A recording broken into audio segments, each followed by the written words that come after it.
Hey, it's Conrad Thompson. Thanks for checking out the podcast here on YouTube. Be sure to hit the subscribe button and the notifications bell. You'll get a notice anytime we upload some new content. And when I'm not asking Bruce, hey, how big was Batista's? Well, you know. One of the things I like to do is help people save money. And if you're watching this video right now and you're in a 30-year loan, man, you're overpaying your single biggest bill and you may not even realize it. I want you to do a little experiment for me. Take your calculator out, multiply your monthly house payment by 360 payments. That's how many payments there are on a 30-year loan. That big scary number, that's your total of payments. You're looking at that number? You know you can do better. Keep more of your own money right now and go to savewithconrad.com.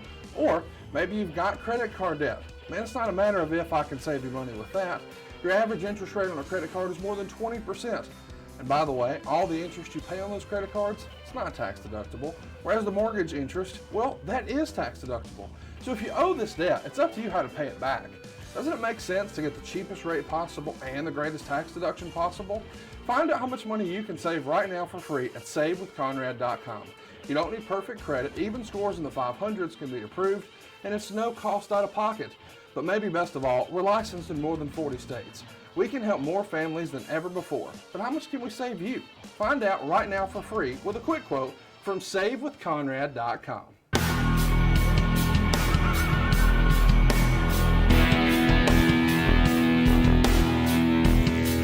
Hey, it's Conrad Thompson, and you're listening to Arn.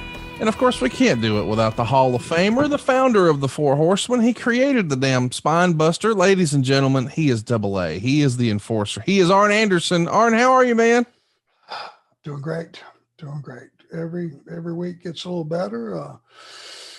AEW is open for business, and the crowds have been awesome, and they have said what I said a year ago. When this thing opens back up, our wrestling fans are going to be heard and be seen because they want their wrestling, and we're giving it to them, and it's awesome. Well, man, we're excited to be here. Of course, we're loving seeing you guys every Wednesday and Friday. Of course, it's Dynamite and Rampage. A lot of moving parts in professional wrestling these days, but right now we're enjoying a stroll through the good old days. September of '85 is our topic today. You guys get kicked off with a WTBS TV taping on September 1st. And then that same day, as we've mentioned many times before, it's a double shot, actually a triple shot. We've got 3 crews running, or so it seems. Dorton Arena on September 1st, Greensboro, North Carolina on September 1st, and the Omni on September 1st. These are 3 pretty good sized buildings. And my goodness, look at how the business has expanded. You find yourself on the Omni card, teaming with Ole to take on Dusty and Magnum. The main event that night is Ric Flair and Nikita Koloff in a lumberjack match. Rick and Nikita also worked at the Dorton Arena, which I would assume would be a matinee show. But man, TV in Atlanta, live event in Raleigh, live event in Greensboro, live event in Atlanta, the same freaking day. This power of the Superstation, I would say it's working. What say you? Yeah, I guess so. I mean, it's almost unfathomable that could happen, logistically, but it means, guys, serious travel, whether it's work the first match and run to the airport to catch a flight or whatever the deal may be. It seemed logistically impossible, but apparently it wasn't because it all happened. As far as you know, in this era, who's helping sort of steer the ship for the details, the particulars, if you will? Is it just Dusty? Is JJ assisting him already at this point, or do you recall? Oh, yeah. JJ was always there. He was there from the beginning, and he came with Dusty. I'm sure when he came up and took the job, JJ was an organizer. He was a legitimate manager. I mean, he could help negotiate how you get from A to B and all that stuff and what you needed to do and flights. And, is that drivable? Yeah, but you got to put these guys on first and second for them to make the main event on the next show. Logistically, there was a lot of things that had to be thought through, and just sitting down and booking, enough talent in each town to draw. I mean, there was a science to it, that's for sure. And JJ was in there helping all the way. On the 2nd of September, You're in Fayetteville, North Carolina, the Cumberland County Memorial Arena. You're in singles action against Sam Houston. That same day, the other crew is running a show in Greenville, South Carolina.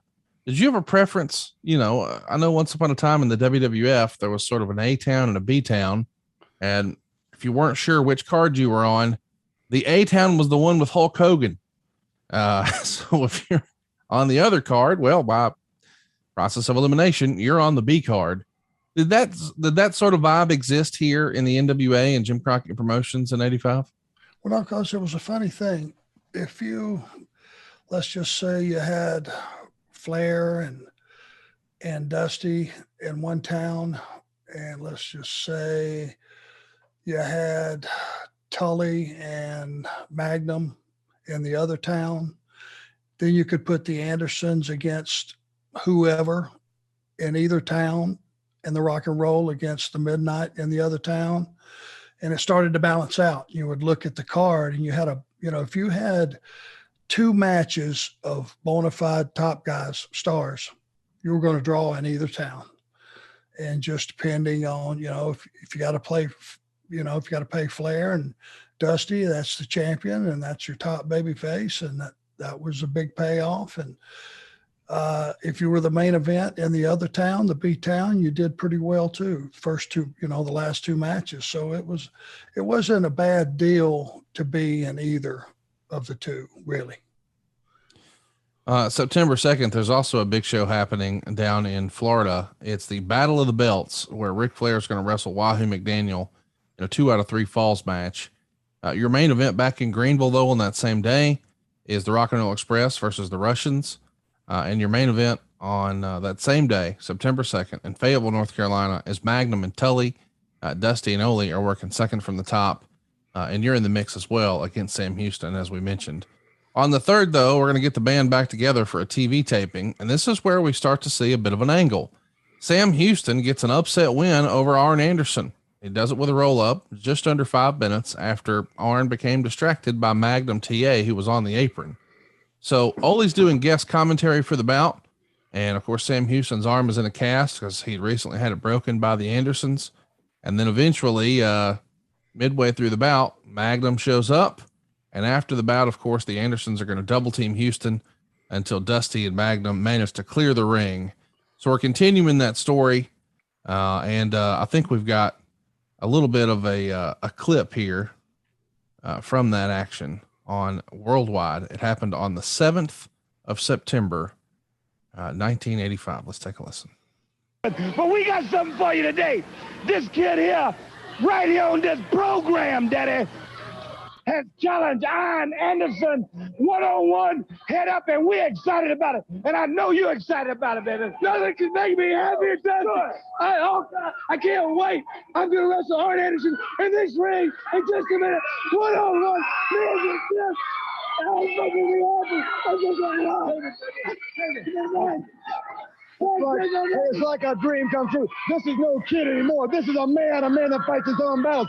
I'd like to have a piece of Arn Anderson's soul with Dusty Rhodes, but our man right here is going to go in there and take care of business. He's ready for it. Arn Anderson, look out. The dues time is going to be paid. Broken arms, well, they're out there for you, Jack. And this is the man to dish them out. Yeah, I tell you what, it just keeps on getting better. The fans are, the wrestling is great. David Crockett, this is the best that it gets anywhere in the country. From Phoenix, Arizona to San Diego, California, to Philadelphia, Pennsylvania, to Charlotte, North Carolina. And boy, we love to raise hell in Charlotte, North Carolina. Anywhere in the world, this is the best. The best announcers, best promoters, best anywhere, Jack. And the Sam go do it to him in just a few minutes, buddy. All right, well, So Dusty definitely trying to give the quote unquote rub to Sam Houston. What did he see in Sam? He had a soft spot for Sam here. He was at least trying to establish a new white meat babyface, right? Well, number one, if I know they were all that mad, I wouldn't have went. Sam. Yeah, Sam was just one of those young guys that came along at that time that was very, very talented. You saw his face and you knew he was young. You looked at his body. You saw that, he still had a ways to go to develop. He wasn't a body guy or anything. He was the ultimate underdog. And, you know, he came from a wrestling family, obviously. And he just was one of those guys, much like Ricky Morton, that you could take out there and you could show that he belonged, number one, in the first few minutes of a match, because he had a lot of talent. And then you could cut him down and just start mugging him, and people felt sorry for him because they knew he was not necessarily going to come out of this, you know. And the white meat baby faces are the ones you could beat down, and you could beat them, and it didn't kill them off because the audience knew they were overmatched to begin with. And the fact that they just stayed in the fight and made it a contest, they got the audience respect. And you could put that guy in the first match every single night, and he could get beat every single night as long as he was in the fight. And that's what Sam was. And for whatever reason, Dusty took a liking to him. And Dusty always, whether it was a Barry Windham or a Magnum or whoever it was, always had a protege that he was trying to bring along and, you know, introduce our fans to and go, hey, this guy's, you know, got skills and he's got heart and all those things. And he's somebody to keep an eye out on. It was just Dusty's way of giving a kid a rub. I feel strongly that saving money is important.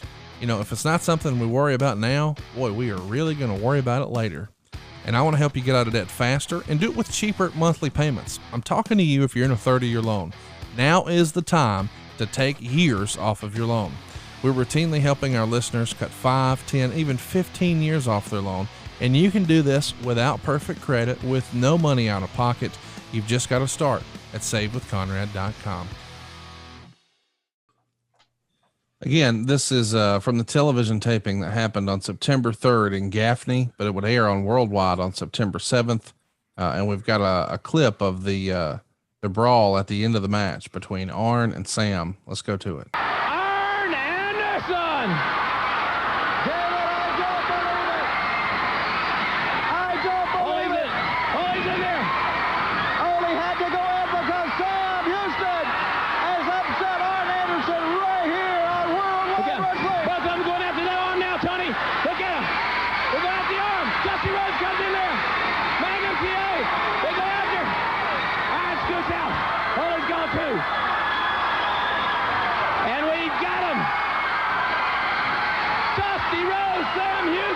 And Magnum, PA. You're not going to separate those three Andersons. And look at the Andersons. They leave now. So you get the upset loss here. Sam Houston gets a big pop from the crowd. And man, one by one, as Magnum's getting in the fracas, and then, of course, Dusty, the crowd just seems to get hotter and hotter and hotter. I mean, it's so much that it almost feels like it's blowing out the audio on the tape. I mean, these are real life moments, and this is a different time, you know, a different era. This is before signs. This is before cell phones. People aren't trying to tweet or take pictures on their phone. Everyone is intently watching this, and it's one good story after another. As we see the replay here, the little surprise roll up from Sam Houston, and the crowd just explodes. But then again, when Magnum's involved, and even bigger when Dusty's involved, you think we'll ever get reactions like this again, that genuine of a reaction and emotion? Gotta hope so, because I think that's one of the things that are missing, you know. Yep. Today, in today's world, you know, the talent of the guys that are in the business, the wrestlers today, is the athletic abilities is unparalleled. This group of guys, they can do things athletically that were never dreamed of, much less been able to been performed back in these days. What we did have the advantage on with any other sport or any other form of entertainment was you got invested in the particular performer and you got to live his life, for lack of a better way to say it, with him and see his triumphs and see his failures and see why things worked and why they didn't, and go through the process, you know, with these guys. And in those days, Sam Houston would have never beat an Anderson on television.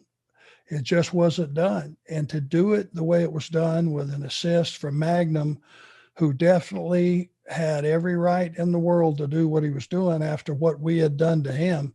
It was poetic justice, and it felt good. And you know, Sam Houston with an assist from Magnum to hold me down for 3 seconds. And that's what it was. I was back on my feet right after that. It's something he could hang his hat on going forward. So everybody won. It was one of those situations, you know, you never saw that on TV, a guy that got beat that shouldn't have got beat, but there was a reason for it. And it gave me another reason to bitch and Ole a reason to bitch. It just worked, man. It was beautiful. And by the way, we're not done. We still got to put a bow on it. So here's Arn and Ole doing a promo from that very same show, September 7th. Here, the National Tag Team Champions, the Minnesota Wrecking Crew, Ole and Arn Anderson. Arn, the fans out here are hauling cheaters, and they sing America's Team, America's Team. Yeah. But one thing, Bob Cottle, is America's team not a little bit conspicuous by their absence? I asked you that as an intelligent man. Yes, they're conspicuous by their absence. The reason they're not here is simply because they've run out of line. They've said, we want the Andersons in this kind of match, that kind of match. We want them in the ring at the same time where we can keep our eyes on them. Well, they've run out of luck. They run out of hope, and the support of these fans is not enough to get done what they want to get done. So they're too ashamed and embarrassed to show their face. You know, I'm mad at Magnum TA and I'm mad at Dusty Rhodes because here we came ready to wrestle them. And like he says, they're not here. But I really get hot at the beginning of the program when you said the National Tag Team Champions and then the World Tag Team Champions, those fly-by nights. What do you call them? The Rock and Roll Express. Well, let me tell you, gentlemen, just like I told Magnum TA and Dusty Rhodes, we wrestle. You better learn how to wrestle. If I thought wearing a bunch of handkerchiefs around my leg was going to make me a better wrestler, why, we'd look like Woolworths walking out here. But we look like champions. You know why? Because we are. All right, to the ring, fans. So we got that out of order in our playback. Clearly that was the promo earlier in the show. And then of course the Sam Houston upset and the surprise, America's team is here. But man, what a promo from Ole. That was great stuff. We look like champions because we are, which was just phenomenal. And I know you love that bandana line too. Got a plug for Woolworths. What the hell? He should have got paid for that, for damn sure. Yeah. That's how easy it was to just, you know, go ahead and take whatever angle you were in and expand it, give yourself more important, you know, opponents. That's all he did, is he just created 2 more opponents, the Rock and Roll Express. And that's the other thing I wanted to give Ole some credit for. You know, he's trying to set up matches, obviously, for the house shows and the sell tickets, but you guys have so much going on. You know, you got the Rock and Rolls, and now you got the Sam Houston thing, and who could forget the Dusty and Magnum thing, and Tully's a little involved there. A lot of moving parts here. Dorton Arena, September 4th, you're in singles action against Sam Houston. On the 8th, it's going to be Magnum, Manny, and Ron Bass taking on Tully, Ole, and Arn. Another bunkhouse match. This time it's a matinee in Asheville on September 8th. There was another matinee that same day on September 8th as the promotion continues to grow. This time it's at Albany, Georgia at the Civic Center. But that night, Marietta, Georgia is the evening show. On the 9th, once again, a pair of shows, an A and a B. One show in Greenville, South Carolina. That's where you would find Ole and Arn taking on Flair and Magnum, or not Flair, but Dusty and Magnum. And then on the 9th, that same day, they're running Augusta, Georgia. And how about this for a main event? Black Bart versus Ron Garvin. I think I would have rather been in Greenville. No disrespect, but I'm glad I was. I want to mention the interesting thing about that show in Greenville. Check this card out. The Barbarian versus Starship Eagle, who we know is Dan Spivey, Terry Taylor and Joel Deaton, Sam Houston and Abdul the Butcher, poor Sam, and then the Rock and Roll Express versus the Midnight Express to a 45-minute time limit draw. Right after that, it's Dusty and Magnum taking on Ole and Arn. And then in the main event, how about this for a rare match? The world champion Ric Flair against the United States champion Tully Blanchard. I know we're right around the corner from the Horsemen, but that's an interesting matchup. And your main and co-main event, you got the whole band represented, all of the Horsemen and America's team, it starts to feel like, all right, we've got our players here in September of 85, at least to me.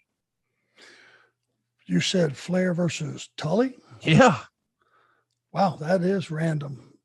I mean, a heel versus heel on top. And of course, we know, eventually we're going to get things back together, but I would have never guessed that was a match that would have happened in 85, but here it is.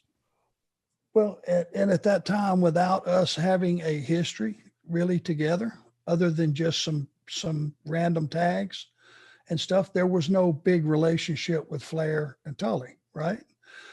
So if you think about it, it's not really so far-fetched that Tully would want to go after the world champion, I guess. But it's also such a rare match that also looking at it now in hindsight and knowing the history that came after and with the Horsemen deal, it just seems like that's a match you would have want to have built for 6 weeks and made a really big deal out of it, But hey, we're all hindsight's 2020, and it was a random match. I'm sure they tore the joint down. I'm sure the world champion prevailed, and certainly it didn't hurt Tully Blanchard. At the Shelby Rec Center, I think we're going to do something pretty big. I think I have that right. It's going to air on the 14th, but we're going to record it on September 10th. This is going to be on the WCW Pro set of tapings and worldwide. We did both that same day. But old Sam Houston has found himself in a predicament. He's been found beaten in a parking lot. Let's take a listen. Terry Taylor just came over and said something bad happened to Sam. He saw, wait, Tony, I need to go find, guys, listen. Here, I need to find out what happened. All right, come on now. I need to go and find out what happened. Here, you go ahead and take this. All right, come on. All right, David, go ahead. Go ahead and see what happened. Terry Taylor came right up here to ringside, and I have no idea what happened, but Terry Taylor came right up to ringside and said something happened, something bad happened to Sam Houston, and I have no idea what they were talking about, but we were in the process of showing you the match, or the ending of the match in slow motion with a Midnight Express defeating their opponent, Starship Eagle and Mac Jeffers. David Crockett has gone somewhere, either in the building here or maybe outside of the building, and I think we're going to have David Crockett. There he is right now. There he is right now, outside. David? David Crockett is outside right now. Back away, yeah. Back away. So they're in a parking lot surrounded by fans. Security's trying to shoo people away. And it looks like people are attending to a fallen Sam Houston. Dusty Rhodes is out to check on it. And that is right behind the building. That's in the parking lot. Let's see if we can get a word from David. There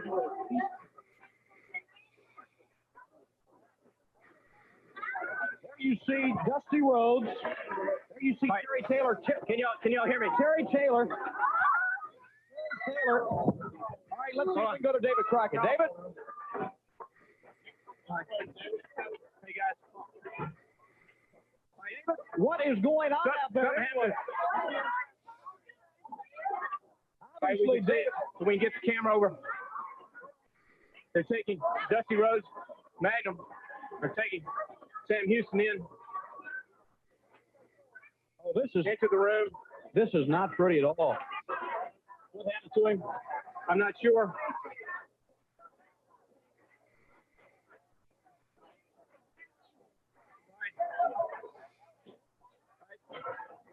They're taking him into the dressing room now. What they're telling me in the truck. All right, ladies and gentlemen, you saw what happened to Sam Houston. They jumped him. The fan said, you know who jumped him? The Andersons. That's right, Ole and Arn Anderson. I didn't see it. We didn't see it. But all of us around here, Tully Blanchard, they say they jumped him. Tully Blanchard, Ole and Arn Anderson. Only come out first, they jumped, and then they jump on this young man, the young man, part of America's team, a prodigy of them. They're the ones. They wanted him. Sam Houston beat Arn Anderson fair and square, and look what they did to him. They jumped him out here. It's all right. Sam Houston, this young man. He's in there right now. I don't know what's wrong with him or what's happened to him right now. But ladies and gentlemen, The Andersons, they couldn't stand it. Arn Anderson couldn't stand it. Tully Blanchard, Ole Anderson, and Arn Anderson. Those guys, something's got to be done about it. Sam Houston, we need to find. I'm going to see if I can find out what's happened to him. Sam Houston, but we're with him. Let's see.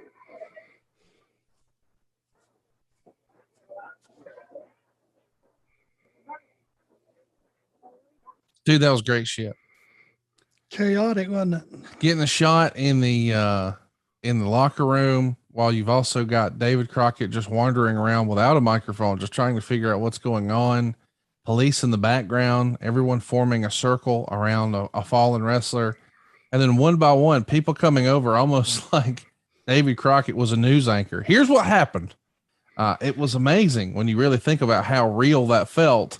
And it's probably almost a textbook example of how a storyline outside of the ring maybe should be done, because that was really good stuff that holds up even all this time later. Chaos sounds good. It feels good. It really does. And David Crockett does good chaos. You know, that felt like somebody that didn't know what to do, but was trying to do something and do the right thing, and at least get a bead on what had happened. And it felt that way. It wasn't polished. It felt like David was ruffled. And yeah, I mean, it's just the way you extended an angle on out and got some more mileage out of it. It's interesting to take a look at, you know, the pairing of Sam Houston in this group too, because, you know, you don't necessarily want to have Dusty in that spot or Magnum in that spot. They're not as sympathetic, but the young guy is a little smaller than the other guys, a little younger than the other guys, a little greener than the other guys. And the audience knows that. He feels like someone that the bigger, more established stars should try to take care of. And that's what they express, that, hey, we're taking him under our wing and blah, blah, blah. And he's a man now and yeah. And then you damn Andersons just leave him laying. He's the one that should have got whacked, and he's the one we went after. He was the weak sister. It's great stuff. By the way, on that same show, there would be, that's how we ended the show. That's how we went off the air. But we would, I guess it's a different syndicated show, but it's the same weekend. We see you and Ole in action, and then we hear a Rock and Roll Express promo. I want to go ahead and get us that promo, because speed and our agility. Well, easy for me to do. The situation is picking up steam, where you can tell that the Rock and Rolls are going to be the next person in the crosshairs from Ole Anderson. Let's take a listen to Bob Cottle talking to them. All right, fans, you saw them there, the National Tag Team Champions, and what a fantastic team and combination they are. Let's bring the World Champions back out here again, the Rock and Roll Express. And Ricky, you and Robert, you got a chance to see the Andersons. Regardless of what you think of them, you got to be impressed with them in the ring. That's right. They are a tough team, like I said before, brother, or they wouldn't be the National Heavyweight Tag Team Champions. But one thing, Ole and Arn, don't take kindness for a weakness, brother, because we found out a long time ago, either you can scratch with the chickens or fly with the eagles. And the Rock and Roll Express is flying high, brother, and we're going to be here for a long time. All right, Robert. Yes, sir. The Rock and Roll Express, Robert. The big Andersons, Ole Anderson, big, rough, tough individual. He's going to be hard on anybody. You ain't kidding. Andersons, like Ricky said before, they're very tough. You got the Russians who are hot on that trail. You got the Midnight Express. You know, Tony, there's only one express on here, but that's the Rock and Roll Express. Rock and Roll Express. And as you mentioned, the Russians right there. The Russians are they're still after those belts again, and they're still plenty mad about it. You ain't kidding. They want these belts, but now we got something that they had. And that's this chain right here. Russians, if you want it, all you got to do, Sonny boy, is come and try to get it. All right, fans, and that'll wrap it up for this week. See you next week, and until then, so long for now. Let's talk about the different shows here for a minute. We've put over the power of TBS, and that really was the 605 show that you and I've spent a lot of time talking about. But you also had Pro, you had Worldwide, and then you had just the regular Mid-Atlantic TV. There is a lot of TV, a huge appetite for this programming. Of course, only one's on the Superstation. The others are really going to rotate around syndication. Did you have a preference? I mean, obviously, you told us that logistically the Atlanta TV could be challenging to shoot, but it is the one that's going to essentially make everybody on the roster a big star. But of the syndicated shows, did you have a preference one way or the other?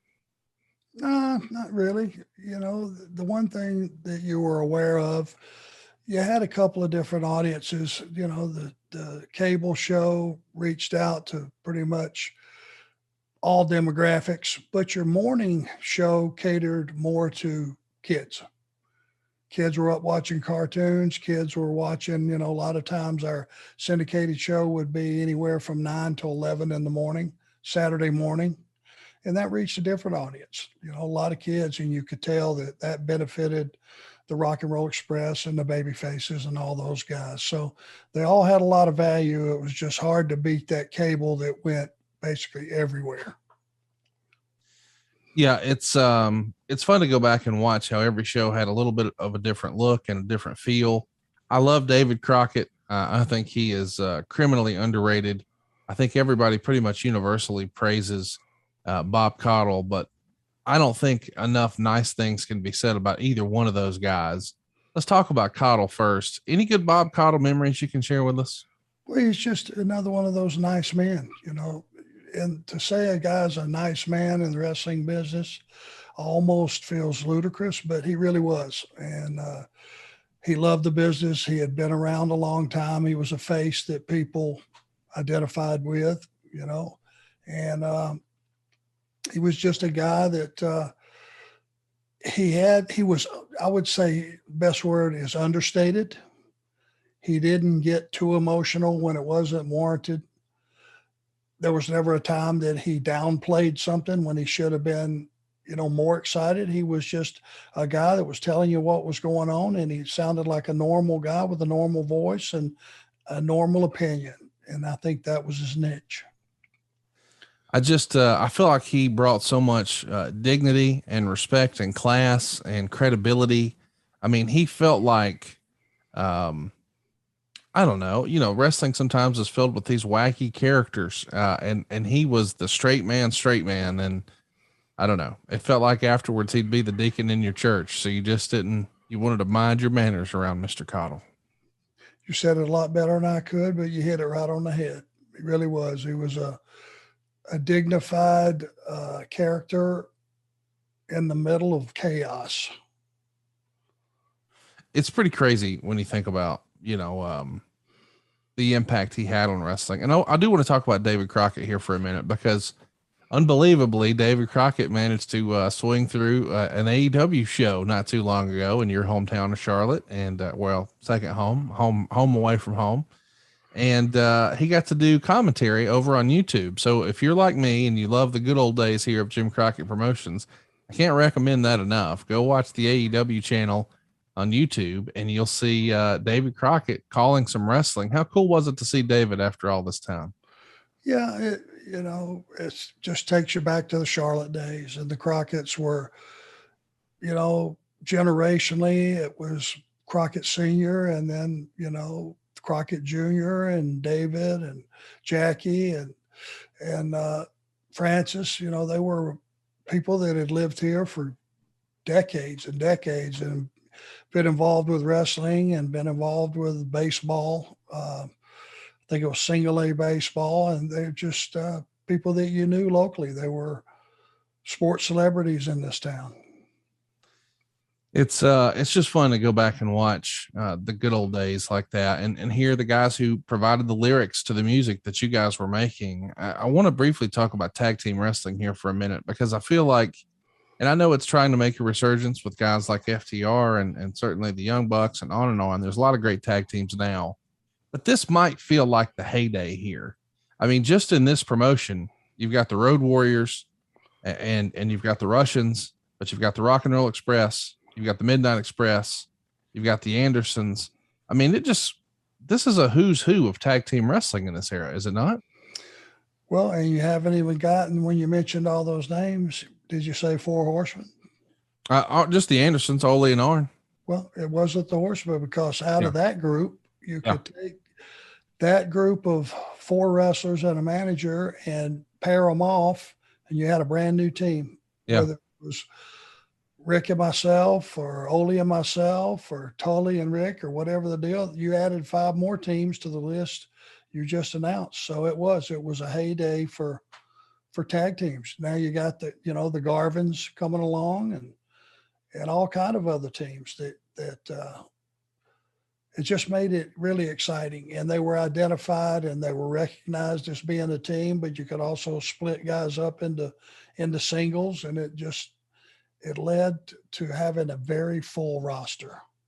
Of course, on the other channel, you got the British Bulldogs. The Hart Foundation are going to become a thing in 85. It's remarkable to think about how hot tag team wrestling was once upon a time in the mid 80s. And, folks are a little older than me who were growing up on the Jim Crockett Promotions era tell me that the Mid-Atlantic area was known for tag team wrestling. I mean, main events were routinely tag team wrestling. And that, of course, evolved a little bit, and single stars like Ric Flair and Dusty Rhodes would emerge. But Swede Hansen and Rip Hawk and all those guys back in the day, they were main event as tag team matches. Why do you think that changed over time? A lot of people sort of point the finger at Vince McMahon and say that Vince made that change and it came down to the economics of, instead of paying 4 guys, you could pay 2 guys. Do you think there's any credence to that? Or why do you think tag team wrestling maybe fell out of fashion for such a long time? Well, no, I know that was a fact, because when you're flying that many guys to, Vince would have as many as 3 towns running a night. So let's just say you had 3 tags on top in those 3 matches, and you had, in those days, Vince was big on managers. So if you had a tag match, that's 5 sets of trans, including the manager, and 5 payoffs versus 1 single main event between 2 talent and no manager. You do that times 3 every night, times 300 and something days a year. Imagine that's a pretty big figure, but it was economics all the way. It's a shame too, because there's so many great matches that maybe we missed out on, but boy, they're still here in the good old days of the mid 80s for us to enjoy. You're going to jump down to Championship Wrestling from Florida on the 11th. It's going to be a show in Miami Beach, the convention hall. It's Dusty and Wahoo on one side against Ole and Arn on the other. What was that like, working for the Graham outfit here in Miami against Dusty and Wahoo? Well, it was new to me because I had never worked that territory. So I was just coming in with Jim Crockett Promotions. That territory, the Florida territory, had a great reputation with the boys, that it was a good place to live. Obviously, you lived in Tampa, and you made the shots out of Tampa all over the state of Florida. And it was just, especially if it was a young guy breaking in the business that wasn't married. I mean, how cool is it to go to all these towns in Florida and, just enjoy Florida itself? It's a destination. It really was. So to be down there with all the history of the territory and the Grahams and all the guys, Dusty, that had passed through there, the Funks, the Briscoes, all that talent that had worked the territory itself, to be in some of those arenas was pretty cool for me, because I knew the history. What'd you think of Miami? You grew up making towns in Pensacola, and you love that beach, but that Miami Beach is a different speed, is it not?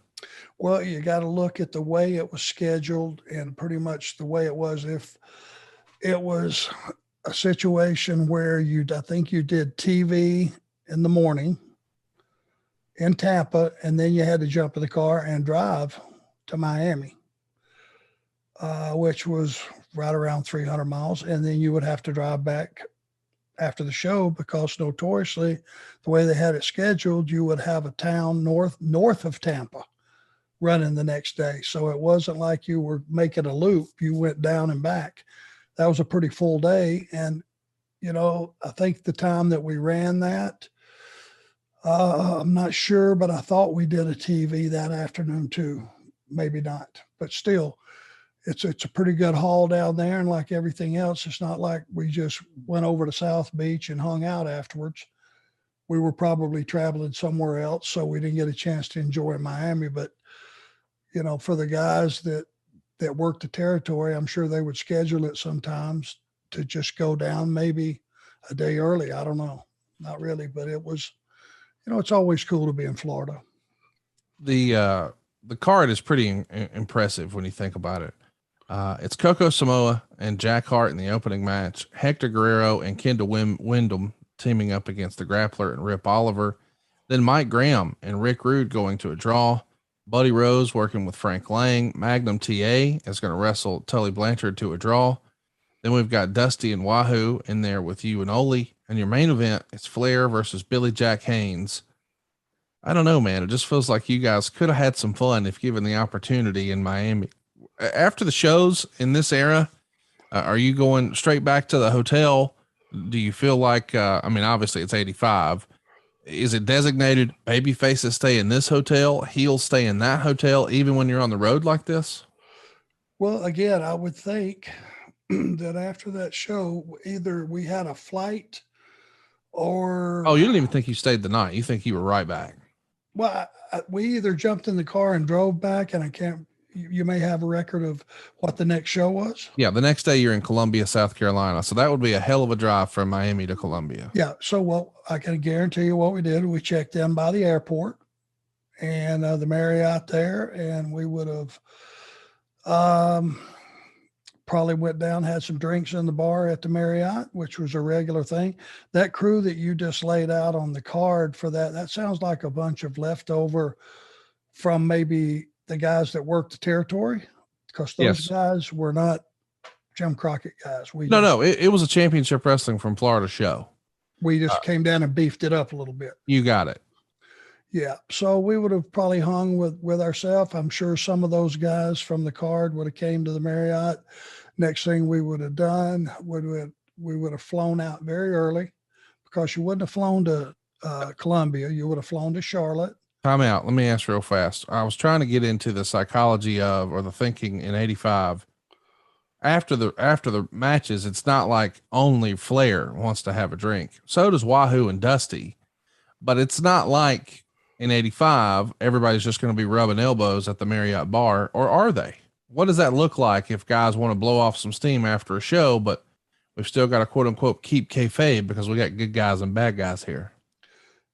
And at that point in time, we were all Marriott guys, and I assure you, we would have all probably been. It was a pretty big bar at that Marriott, and what we would have done, other than go to a different place, we were all in the same bar, but separated as much you can be separated, away from each other, but still be under the same roof. Got it.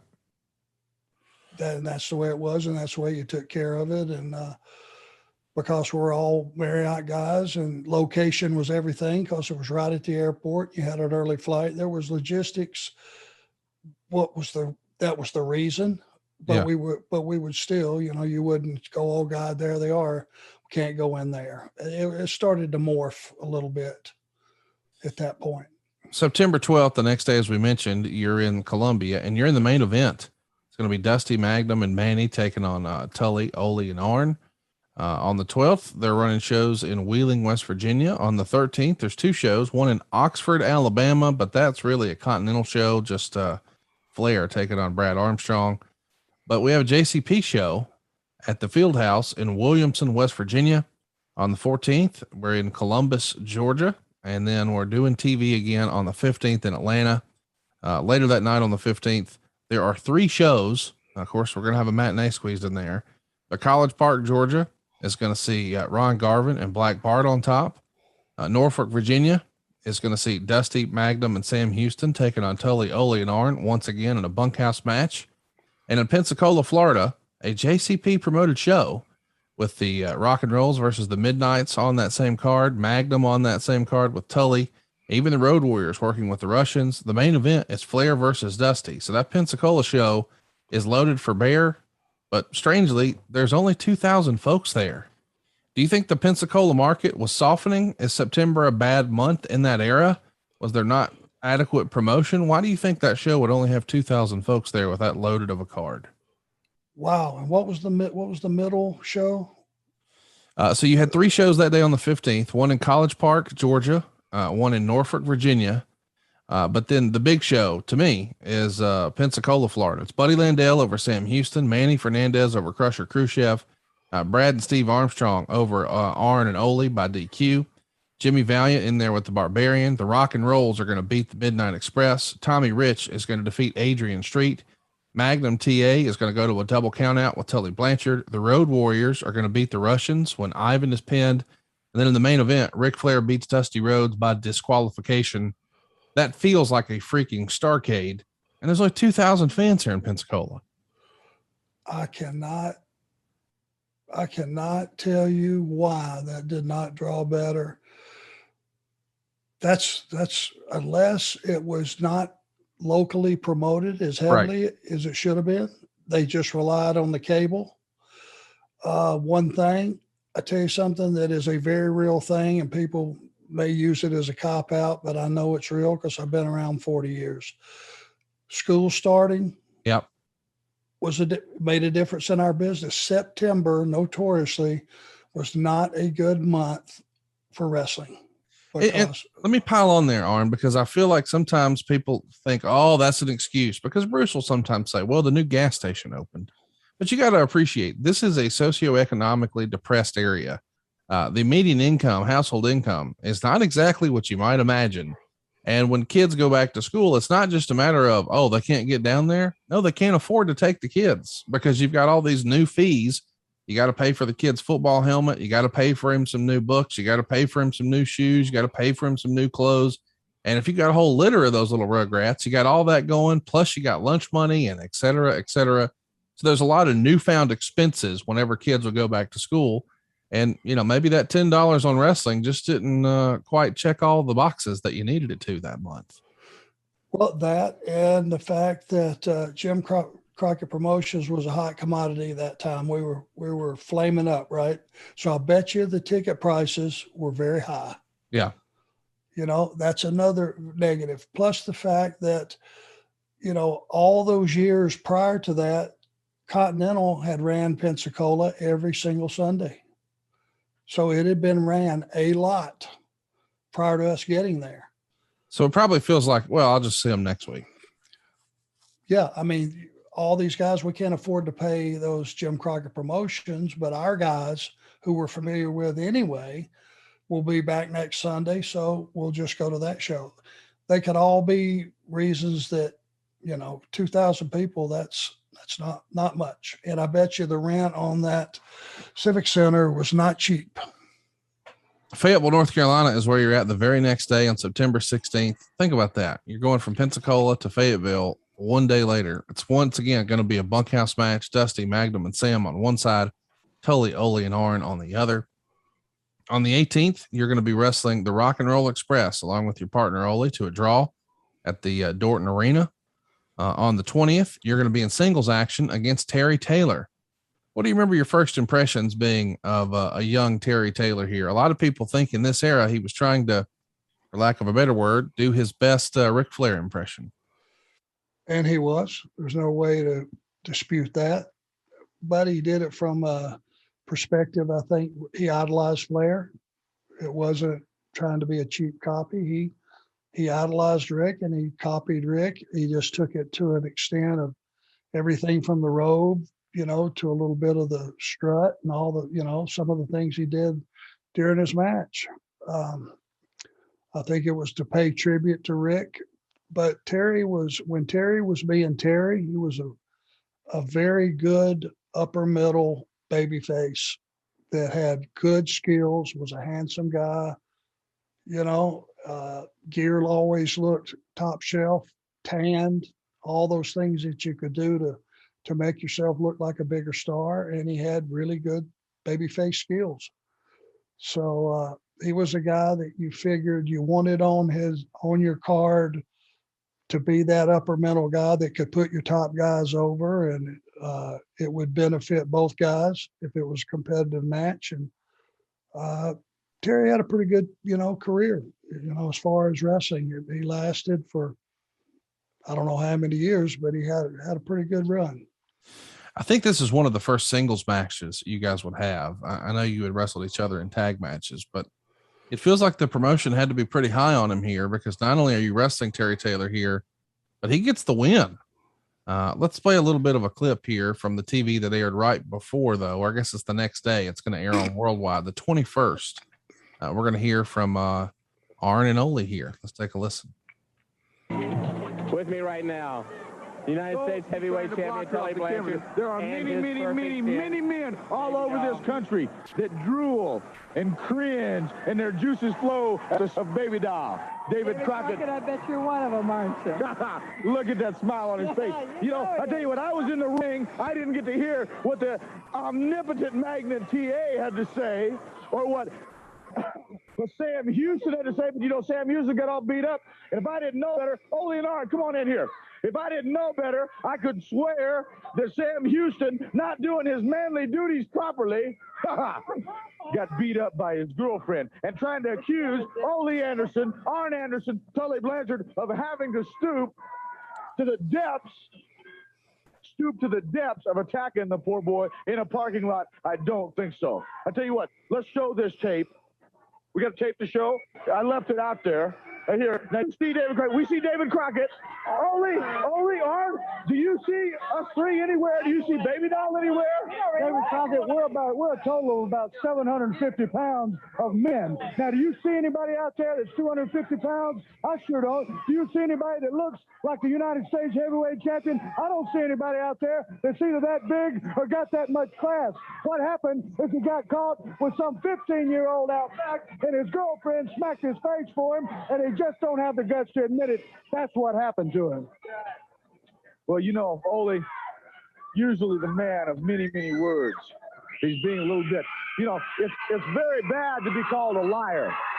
And what we have here, these two people right here going to the ring. Just go on. I tell you what, David Crockett, you like them. You think they're the greatest thing since sliced bread. All out here think they're the greatest thing since sliced bread. But I tell you what, you look who's holding the trophies. The National Tag Team Champions, the United States Heavyweight Champion. I tell you what, go take care of them right now. Go put them down right now. I tell you what, go right to the ring and put them down. I will see you next week on the best in professional wrestling, Worldwide Wrestling. So how about it, man? The bond continues to form with Tully and the Andersons. Yeah, and it just feels like we're getting together, you know, not being forced together. It feels organic. That's how we went off the show or off the air that day. But we do get a regular promo that same day from Ole and Arn with Mr. Bob Cottle. Let's take a listen. This is from September 21st. National Tag Team Champions right here, fans. The Minnesota Wrecking Crew. Ole Anderson, Arn Anderson. Bob Cottle, I don't need to talk about this. This is already mine. What I do need to talk about is the human broomstick that came out here with a cowboy hat, flapping his yap on national television, saying that he beat Arn Anderson fair and square right in front of millions of people. Well, as you were there and you saw it, everybody knows that the chances of a one-time lucky punk, and that's all you are is a one-time lucky punk, beating me are astronomical. I think you got a tape of that, and I want to see it right now. As you can see, for one thing, Bob Cottle, Magnum TA's down there for whatever reason. I don't know why he's there. I guess Dusty Rhodes sent him there to keep his eye on this little henchman, this little stooge they got running around, claiming to be part of America's team's protege.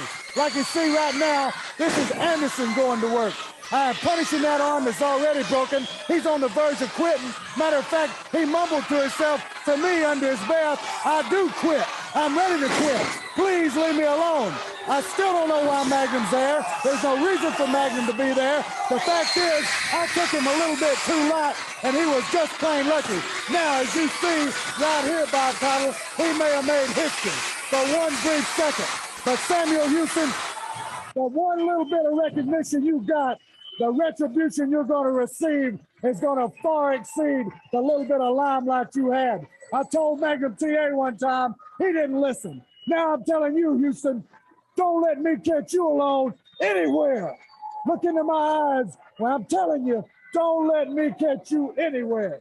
As you can see, he don't look like a knight in shining armor right now, does he, Ole? You make a big mistake. You can beat everybody else and maybe get away with it, but you can't do that to the Andersons. You sure can't do it to me. You can't do it to Arn. You couldn't do it to Eugene. You're not going to do it. You've made a big mistake, Sam Houston. I would advise you to have eyes in the back of your head. Since Dusty Rhodes and Magnum TA are such good friends of yours, and I would suggest that you put one in this pocket and one in that pocket, because wherever you go, you better be looking over your shoulder. You better send somebody out before you walk out a door. Before you go into your house at night, you better check it out. You better put security wrap around your apartment. Wherever you are, you just know we might be there. I tell you, this isn't going to stop. It's not going to be over until we get you, Sam Houston, until we get you. And I know a lot of people say it. A lot of people wish they could do it. But you're looking at the guys that have done it to everybody. And we're sure not going to worry about a guy like you. Houston, this is warning. Fair warning. You better beware. Someplace, somehow, you're going to get it. And the Andersons are the ones that are going to do it. I'm losing my mind over this, Houston. You're going to pay. I got to have the satisfaction, period. Good stuff, man. I feel embarrassed to be on a promo with Ole. Oh, dude, come on. He is so convincing, so to the point. It's like he just takes you on this ride that when he's done, you just go, oh my God, I'm going to move. I'm going to move out of town. He's relaxed. Is that the right word? I mean, it's one of them. He's relaxed in the fact that everything he says, he believes every word of it. Yeah. It doesn't feel like, Bruce sometimes will say, so-and-so was playing wrestler. Ole's not playing wrestler. No. Ole believes what he's saying with every fiber of his being. If he was down at the Waffle House having breakfast with you, or he's in his underwear talking into a microphone, it comes off as just as real. It's just, there's no nerves. There's no anxiousness. This is the way life is. That's the approach or the feel I get as a fan. And he earned it over reps. You know, you got to remember Ole started in the 70s, not in the 80s. And him and Gene were the team forever. And God knows the reps and the amount of time that he got behind of a microphone and could just talk to you. And that's what it is. He's just, if you're sitting there watching, you're hearing Ole talk to you and just explain to you pretty graphically what's to come. And it's void of emotion. It's almost like just a flat line that you're going to die, and here's why. It's remarkable. I want to mention that we've got a couple of more TV tapings in the month. September 23rd, you're in Greenville, South Carolina. There's going to be a 6-man tag there. Tully, Arn, and Buddy Landell are going to take on Pez Whatley, the Italian Stallion, and Brady Boone. And Dusty Rhodes is going to do commentary, and he's going to be helping Davey Crockett do that. But what I found interesting about that is it's going to eventually lead into some jaw-jacking back and forth with you and Dusty about the television title. But we're going to talk about that next week. I do want to mention that Sam Houston had something to say to Mr. Bob Cottle on this episode of Mid-Atlantic. Let's take a listen to old Sam tell his story. All right, fans, and right now let's bring in this young man, Sam Houston. Sam, I tell you, you have been wrestling. You've been wrestling now for weeks with a real handicap, and that's that cast on that arm and the broken arm. Yes, sir, it is. It's been a handicap for me. I want to tell you something. Ladies and gentlemen, boys and girls out there, I want to thank you very much for all the support you've given me. And these people right out here, they're behind me all the way. At the opening of the program, you saw the happiest moment in my life. I pinned Arn Anderson 1, 2, 3, right in the middle of the ring. And one of my teachers, Magnum TA, one of my trainers, was there with me at ringside when it happened. Now, Arn Anderson, you said that we double teamed you, and you said that it was 2-on-1. It wasn't that way at all. It was you and I in the ring alone by ourselves, and you went down for the 1, 2, 3. Not this kid right here. I won. I beat you fair and square. And I'm going to tell you something else. I'm getting ready. I'm getting ready for Ole Anderson. I'm getting ready for Arn Anderson. And I'm getting ready for Tully Blanchard. With Dusty Rhodes, Magnum TA, and maybe Michael Samuel Houston, 3-on-3. I've proven myself now. I beat Arn Anderson on TV. Something, it makes me, I'm happy, Bob. I'm happy, very happy. And these people are happy with me. Hey, Sam, you talk about Arn and you talk about Tully Blanchard. What about the arm? How's the arm coming along? My arm's getting better. It's getting better. The doctor said real soon that the cast should be coming off, that it's healing. I'm working out. I'm training with it now. It's been hard. Is that going to be payback time when that happens? It's payback time when this happens, buddy. When this gets off, I'm coming full force. Ain't nothing going to stop me. There ain't nothing going to stop me. They love me. They're behind me all the way. Dusty Rhodes and Magnum, they're with me. Payback time. Yeah, all right. Now, the Andersons, not only you, but they're talking about hurting a lot of people. Maybe you can stop that from happening if you can take care of the Andersons. Has that been in your mind? That's been in my mind, too. You know, they call them the Minnesota Wrecking Crew, which they are. And Tully Blanchard, you're a very dangerous individual yourself. But let me tell you something. We're dangerous, too. And we're coming out for you to do all we can. It's interesting to hear all these promos back to back. You hear a seasoned vet like Ole, you hear a guy like yourself who's very much come into his own, and then you hear a guy who's really just getting started.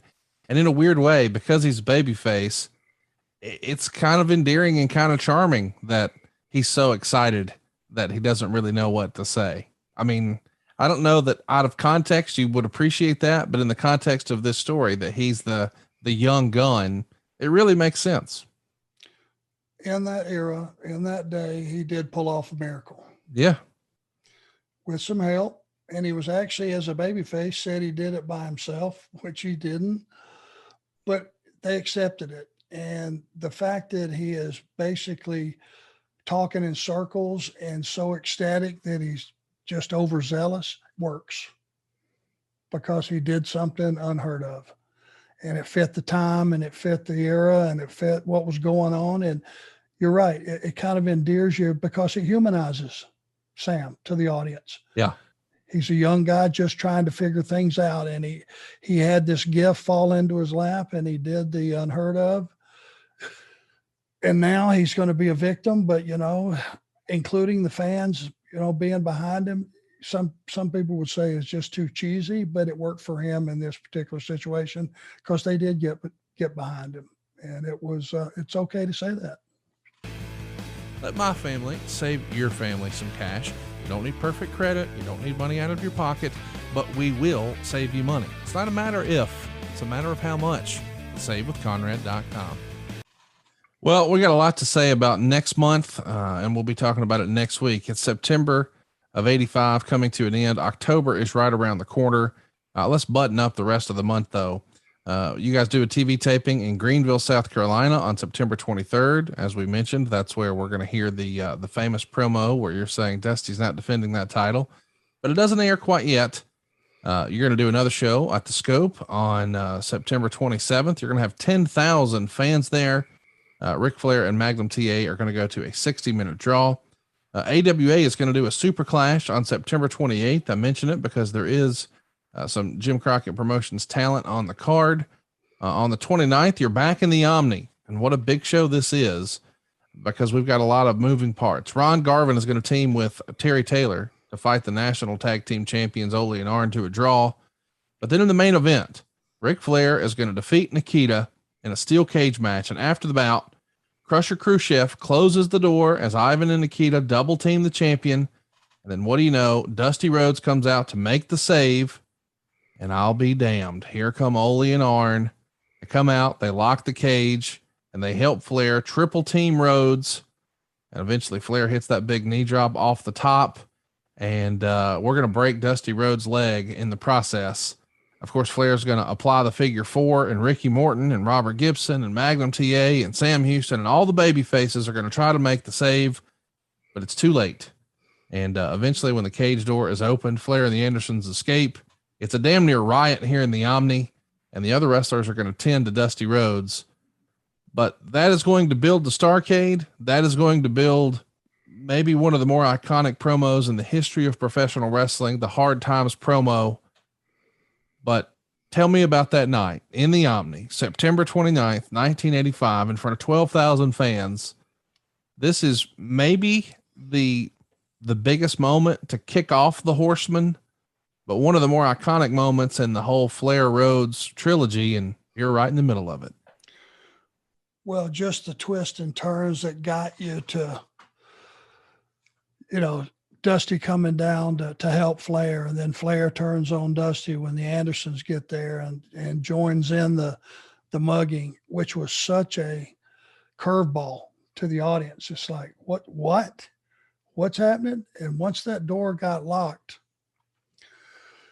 buddy, when guys started coming down and all those names that you mentioned were climbing that cage, that's usually the exit point for heels in a cage match. If you're going to get heat like that, once the baby faces come down, start climbing that cage, it's famous time.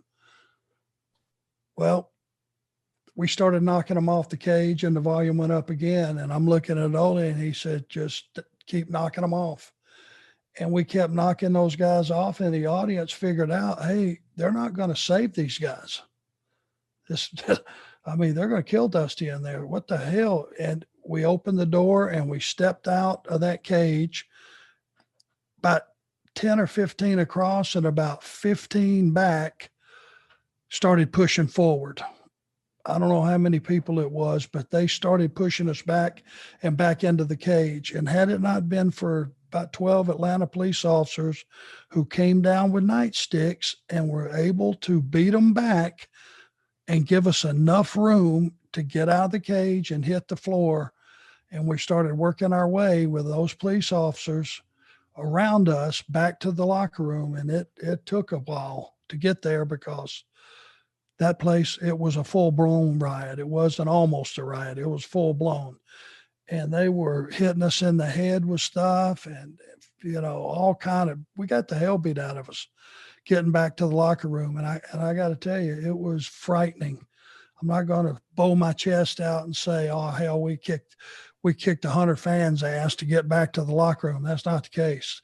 Atlanta police officers saved our life, and we were fighting for our life just to get back to the locker room. And it was the scariest moment of my career. It was very real in all those fans' eyes.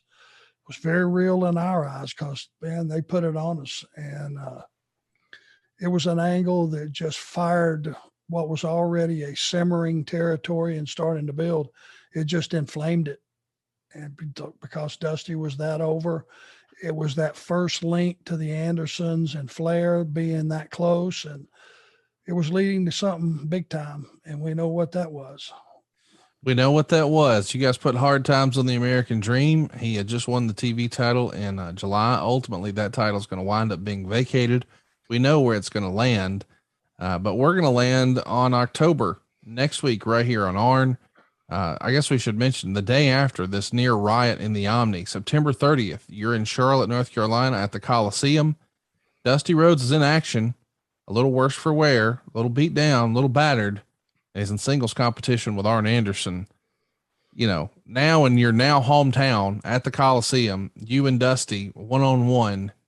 This is a guy who you used to watch on TV, and now you're standing across the ring from him. And there's no accoutrement. It's mano a mano, head to head, nose to nose, toe to toe. Are you pinching yourself? Is this the time of your life so far? And the angle is behind us, right? Yep. Happened the day before. So it's an angle match.